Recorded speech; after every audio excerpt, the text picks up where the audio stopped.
eu reparei, que tem acontecido desde o início da história da humanidade, mas eu quero pegar 4 referências para citar aqui nesse nosso devocional.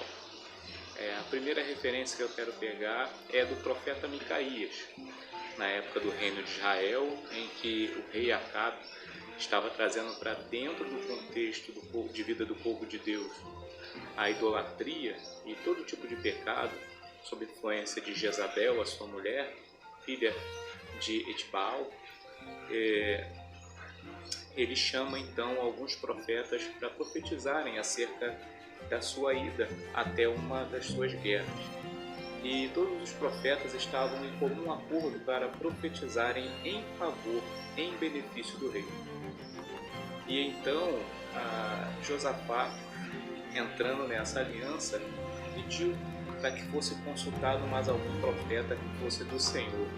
E então chamaram Micaías e o prepararam para que ele também falasse dentro do mesmo contexto de mensagem que os outros profetas profetizaram.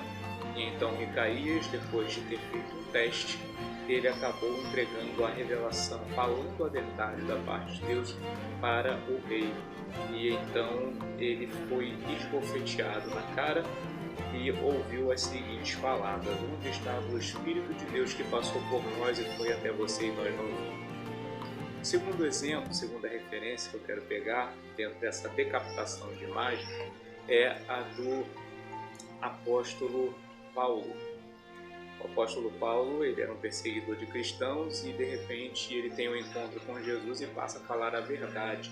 Verdade para os judaizantes, aqueles que antes o ovacionavam e o tinham em grande estima por ser um judeu, um fariseu, né? Muito fervoroso, o maior entre todos. E ele agora pregava contra a hipocrisia da religião farisaica e também pregava contra o pecado dos gentios. E por conta disso, Paulo ele foi perseguido, ele foi preso, ele foi decapitado. E o próximo exemplo que eu quero citar é o de um que nós estamos estudando na série Heróis da Fé. Se você ainda não acessou, entra no canal, na playlist Heróis da Fé, e nós estaremos falando em breve desse homem, precursor da Reforma Protestante, Jerônimo Savonarola. Ele era um padre e ele começou a perceber o pecado e a imoralidade dentro do contexto da igreja na Idade Média e começou a pregar contra isso. Então ele foi de encontro à religião católica, né? A igreja que na época predominantemente era romana, e já tinha se instalado o papado, todo o sistema religioso da igreja institucional, e rolava todo tipo de imoralidade, de perversidade, de pecado. E ele começou a pregar contra isso. Ele então foi perseguido pela própria igreja por não entrar no sistema. Ele foi colocado em uma fogueira por um rei que se tornou papa, e ele foi então queimado em praça pública por não entrar no sistema. E eu quero pegar a quarta referência dessa nossa reflexão para falar sobre decapitação de imagem, é sobre os anônimos, aqueles não populares e os não reconhecidos da igreja contemporânea, a igreja da nossa época, aqueles que entregaram as suas vidas para Jesus e passaram a buscar o reino de Deus e a viver na prática o reino de Deus, que teoricamente é passado por meio da igreja. E esses não populares que decidem falar e viver a verdade, buscar a verdade, falar e viver a verdade, eles não são tão populares assim. Eles não são muitas das vezes perseguidos, não são muitas das vezes rechaçados, não são muitas das vezes torturados, não são muitas das vezes decapitados fisicamente, mas eles são decapitados em sua imagem. Eles não são chamados, eles não são considerados, eles não são bem-queridos, eles não são populares. Quando alguém os elogia com falsidade, mas são aqueles menos assistidos, menos visualizados, menos ouvidos, aqueles que têm a menor quantidade de pessoas ouvindo. Esses são os que se igualam em conceito e em essência aos decapitados da sua imagem numa forma física. E esse vídeo eu dirijo especialmente para esses que têm vivenciado esse momento e têm se sentido decapitados em sua imagem. Não têm sido tão bem, têm tido um bom apreço, né? Não têm sido assim tão bem requisitados, não têm sido assim tão bem assistidos e até mesmo se sentem muitas das vezes isolados, desconsiderados, não bem-vindos, né?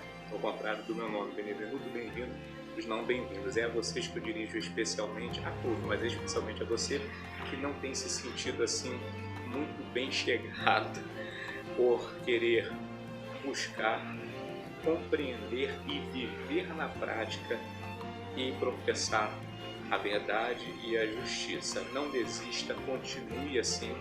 Mesmo que você não agrade a muitos, você estará seguindo o mesmo exemplo de Jesus Cristo, o nosso Mestre, aquele que veio trazer a mensagem de boas novas, boas notícias, uma boa notícia. O homem é naturalmente pecador e depravado, mas se ele negar a si mesmo e entregar a sua vida para Deus em Jesus Cristo, crer de todo o coração, não fazer mais a sua vontade, mas buscar com sinceridade a vontade do Pai, viver pelo seu Espírito, na fé, suportando todas as dificuldades, ele então alcança o reino de Deus e o próprio Deus o conduz. E mesmo que ele não seja muito bem querido e a sua imagem muitas das vezes seja decapitada, Deus há de cumprir e realizar os propósitos, os seus belos propósitos, através da sua vida, ok? Você tem se sentido aí decapitado em sua imagem, não se importe, Deus está fazendo a obra dele, Deus está fazendo a vontade dele através da sua vida, assim como fez no profeta Micaías, assim como fez no apóstolo Paulo, assim como fez na vida de Jerônimo Savonarola, assim como tem feito na vida de muitos anônimos. O que você tem feito para o Senhor, o que você tem vivido para o Senhor, não tem sido em vão. Deus, ele está contemplando todas as coisas, ele tem propósito em tudo que você está realizando. É assim mesmo. O sistema não é só mundano, o sistema é diabólico, ele atua dentro e fora do contexto cristão. E por conta disso, muitas das vezes, estarão decapitando a imagem daqueles que decidem estar em favor da verdade e não entrarem num sistema de segunda, terceiras e tantas outras intenções que o contexto cristão, evangélico, religioso pode levar uma pessoa a viver. Esses homens, a título de Jesus, eles viveram esse momento de decapitação da imagem, alguns da maneira física e outros da maneira moral. Hoje nós também encontramos pessoas que vivem essa mesma decapitação de imagem, uns de maneira física e outros, na sua grande maioria, de maneira moral, tá ok? Então, se você quer viver essa mensagem, o Evangelho da graça é isso. Todo ser humano é ruim, pecador e depravado, mas ele tem uma oportunidade de se achegar a Deus por causa de Jesus, que o apresenta uma porta de saída, porta estreita, que muitos querem alargar, mas é uma porta estreita, a porta em que a pessoa diz: eu sou ruim, eu não presto, mas Deus pode me ajudar a viver como uma pessoa melhor e alcançar nele a graça de ser diferente e de não ser mais inclinado para o mal, mas de ser influenciado pelo bem. Eu sei que para isso eu preciso negar a minha vontade, buscar e viver na prática a vontade de Deus, mesmo que isso seja difícil e seja desafiador e eu tenha que ser muito desprestigiado muitas das vezes pela maioria das pessoas. Esse é o Evangelho em que há mudança, a transformação vinda da parte de Deus na vida daquele que se arrepende, confessa, reconhece que sem a influência de Deus ele pode ser alguma coisa, pode fazer alguma coisa de boa, né? Esse é o Evangelho, ele nunca mudou na época desses precursores, não mudou na nossa época contemporânea e nunca vai mudar, porque é o Evangelho que Jesus trouxe. Gente, permaneçam vivendo com Deus, permaneçam na simplicidade do Evangelho, permaneçam na verdade, ainda que a sua cabeça não fique sobre o corpo, ainda que a sua cabeça não fique aparecendo, mas é assim mesmo, né? Eu já estou preparado para as decapitações da minha imagem. Esteja preparado também, porque nada pode se comparar à glória que há de ser revelada em Cristo Jesus para aqueles que decidem viver em favor da verdade, né? Seguindo verdadeiramente Jesus, sem segundas, terceiras e tantas outras intenções. Aos decapitados na imagem, identifique-se com essas referências e, acima de tudo, identifique-se com o Senhor Jesus. Acerca dele, o profeta Isaías disse no capítulo 53 do seu livro: ele era desprezado, aquele dos quais os homens escondiam o seu rosto, homem de dores, experimentado nos trabalhos.